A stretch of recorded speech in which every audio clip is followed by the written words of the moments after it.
welcome back to another episode of the Sweet Life of Jay. And your boy D, yes sir. Yeah, it's been a minute, y'all. We know, but we back. We back. I had a near-death experience, but it's okay because you Jerry saved me. Say the day, and you stay here. So let's get into this video. So yeah, a lot of people. Oh, go ahead. Okay, I was just gonna say a lot of people been asking me to do a video about my experience at my HBCU, Johnson C. Smith University. Yeah. So here it is. As you can see, I have on my gear. Gear. Yeah. Yes sir. JCS. She trying to act funny for the camera. She be in here doing. Shut up. Walking around throwing up a sign and shit, little bull orange and shit. But yeah, I got a couple questions that I'm gonna ask that I think would be good for. Yes, I just won't be going on and on. Yeah, so she'll be grabbing it. Because we tried this already, but they ain't working. Hey, you ain't gotta tell the folks everything. Right. Question number one. Yep. Why did you choose an HBCU? Because I felt like I would be more than just a number. Yeah. Like when I went on, so I went on a tour with my parents the summer after I graduated from high school or whatever, and we was basically touring the schools that I was accepted into. Yeah. And Smith was like the third school, whatever. And when I got to Smith, I felt like I was family. Like they welcomed me in open arms, took me on the tour, fed us the whole nine. Like it was lovely. Made you feel real good. Yeah, they gave me a mentor and everything. She was checking on me, make sure I did everything I was supposed to do. But yeah, like I was more than a number. Like they knew me. They knew everything about me that they needed to know. Plus some more. They chose me, but yeah. So it was more like you knew you was gonna get more hands-on attention. Yeah, instead of being in a big goddamn 500 student classroom, whatever it is. Yeah. Yeah, like our classrooms was like in my major most. We'll probably have like 25 students to one teacher. Like they're like a high school class. Yeah, like if that. Well, what? Our school was really small. It's a very small private university. At most we have like 1,500 students. Yeah. Top, if that. Yeah. So it was about the experience with me. I knew I needed the one-on-one. I wanted to grasp the knowledge. So did you know like they was gonna like did they have your major like off like? Yeah, so like I mean to ask you goddamn, like was the major that you picked, is that the one you knew you wanted to do all along? Yeah, see, like, okay, so Smith got me, y'all. I love Smith to death, but they got me. So, like, they got me because they had this 3+3 program, which is one of the main reasons I went to Smith. You was gonna do 3 years undergrad and 3 years grad. Law school, to be exact. Yeah. So, like, I was like, oh, yeah, I'm down for that. So, he was like, what's going to be your major? I'm like, I wanted to do criminal justice, but they had criminology, which is, criminology is the actual study of criminal behaviors, and criminal justice is the study of the system. So, I was like, okay, criminology is still the same thing. I'm just studying the actual behavior and the theories behind the behavior. So like studying what folks be doing and shit, so like interrogating and shit. Yeah, like we studied the people behavior, like the reason they talk the way they talk, or like the reason they think the way they think, the reason that they react the way they do in a certain situation. So we studied that. But like long story short, once I got to Smith, they ended up canceling the 3+3 program because the school that they had the program with, they lost their license. Like the school was closed. They shut the law school down. So, I was like, I'm not leaving Smith. By this time, I had fell in love with the school. So I was just like, it is what it is. I'm going to just do what I got to do to get into law school. But at the time, I didn't know that you had to take the LSAT until about the end of my sophomore year. But so that's that. Yeah. They got me. But it's okay because I still love them. I love the school. Yeah. So, like, what was your biggest accomplishment? My biggest accomplishment wouldn't be one thing. I think I know my biggest accomplishment would be like never placing a limit on myself. Like I never placed a limit on anything I could do. Mm-hmm.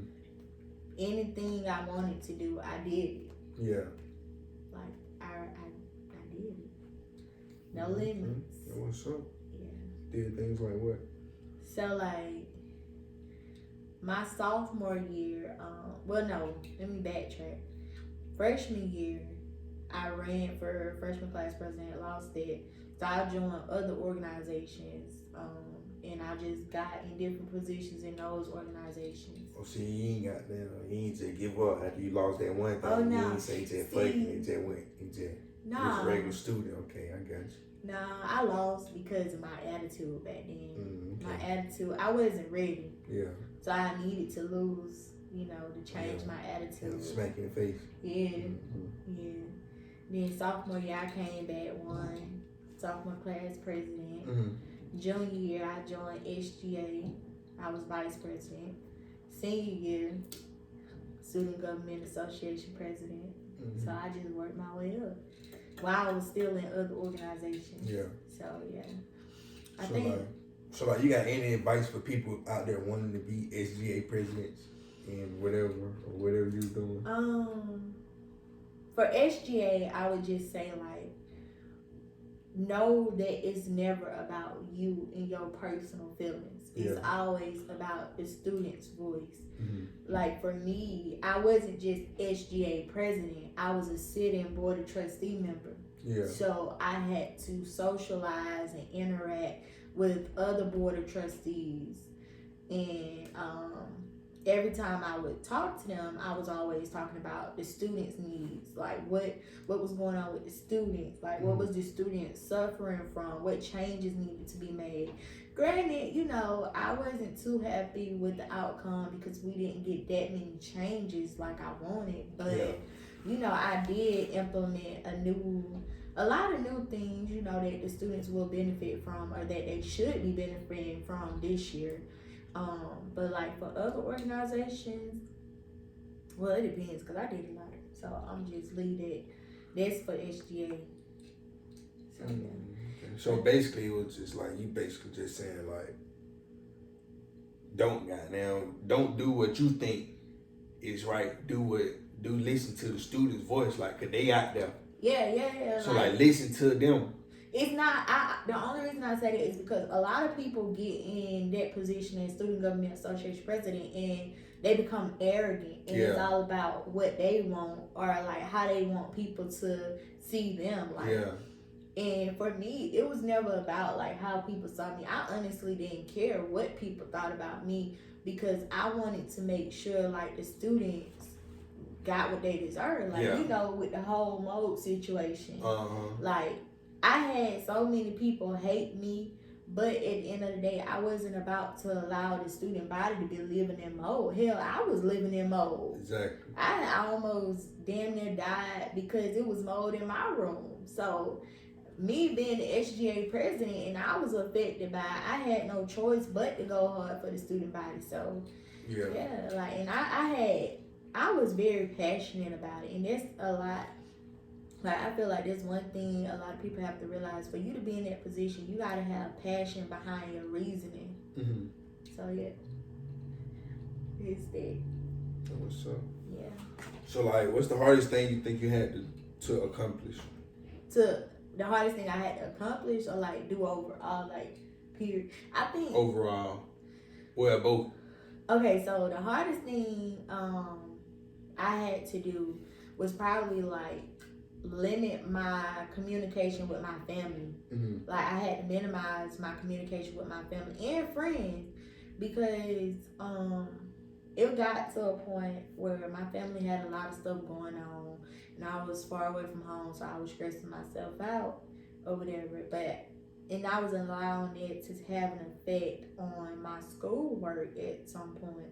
I got my first C because I was stressing about what was going on at home, and I was pissed. Yeah. But like, I had to limit my conversation with my family, and it was hard because I wanted to talk to them, but I was like, do I want to talk to my family, or do I want to get this A?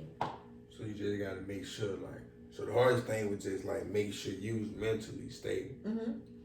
Yeah, because like for me, since I was out of state, and at the time, like I didn't have a car at this point. I didn't have a car, so it was like I couldn't just pop up at home. So when stuff was going on, I just had to keep getting updates over the phone. Yeah. Like from my siblings or from my parents, which was really hard. Yeah.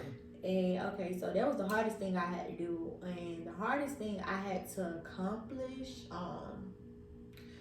I would say the hardest thing for me was learning to put myself first.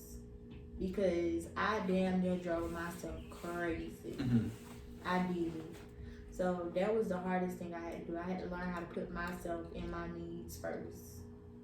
I was very passionate about like the student body in every organization I was in. So like whenever something needed to be done, I was quick to jump and want to do it. Yeah. Trust me, I know. I know you know, because you used to get mad about it. I think you helped me like calm down a lot, especially senior year. So like, you got any advice for like students that want to go to college or applying for college or? Yeah, like for people that's applying to college, I would definitely say create like a checklist of everything you need to do. Yeah. The due dates, include the due dates.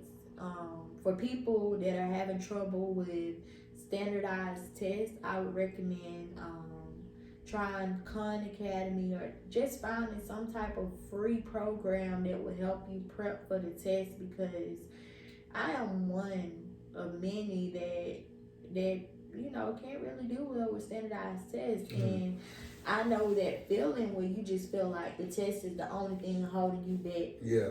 So I would just say you gotta like be consistent, trust yourself, and like mentally prepare, like, and make a mental note that the only way that I can accomplish this is by pushing myself daily, motivating myself. And then yeah, I would just say like find you a mentor or something that'll help guide you. That was one thing I didn't have. I didn't have a mentor, and I already graduated from school. Like my professor became my mentor, and she stayed on top of me. Like she was hard. So what's next for me?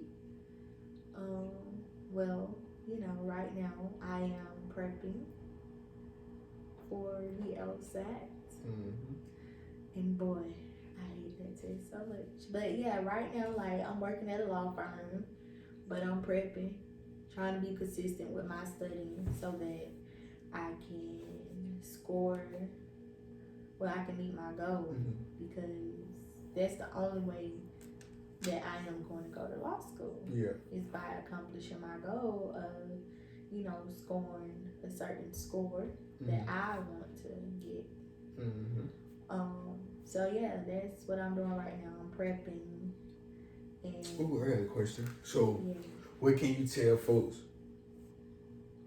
like folks that's finna graduate from college, like any advice for them, like after college life? Like since you haven't went to graduate school yet, so like you are experiencing the real world, like working world. Like you have any advice for people like that's not going to graduate school? Take advantage of every bit of experience that's offered.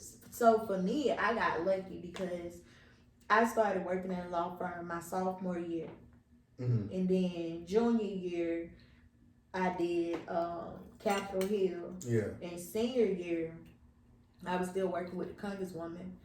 So like, there's a lot of people in school that's not doing any type of internship. And that's going to hurt them, because I have worked at several law firms since I graduated, and I've seen it, well, not just in the law field, but in other fields too. I've seen that a lot of companies won't look at your resume if you don't have experience. any type of experience. They don't care what it is. Well, some of them do. But so my advice to college students now or seniors that's getting ready to graduate, especially with this pandemic that's going on, try to get any and all experience that you can get. Like if you're just now starting, I would highly recommend like you reach out to someone as soon as possible because it is going to be hard. Not to say that you can't do it because I'm pretty sure you can, but it's going to be hard if you don't have any experiences. Excuse me. These jobs like are really strict on that. You gotta have some type of experience. Yeah. And not only that, like mentally, I know like a lot of seniors right now are probably stressing like, oh my God, I don't have a job lined up. I don't know where I'm going after this. Yeah. Like DJs can tell you, like I was one of those seniors. I knew I wanted to go to law school. I didn't know how. I didn't have a job lined up. I didn't know where I was going when I came home. I just knew I had graduated. That's all I knew. I had a degree. I just tell her, but you finna be welcome to the real world. Now I'm 6 months in my job. I love it somewhat. I work at a law firm, so I am in my field. Like this guy got my own spot. Yeah, like I've been getting blessed.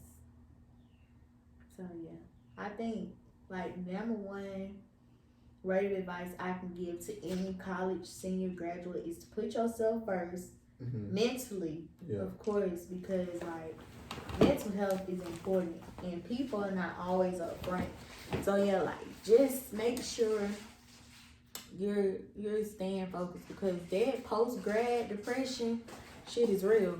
It's really real. But yeah, that's it. Thank y'all for tuning in. If y'all want to hit me up, ask me any questions, feel free to do so. Yes, sir. I hope I covered on some stuff y'all wanted to hear about. But we are about to go out. Goodbye. You got anything to say, babe? Deuce. Alright. Happy 420. Yeah, happy 420.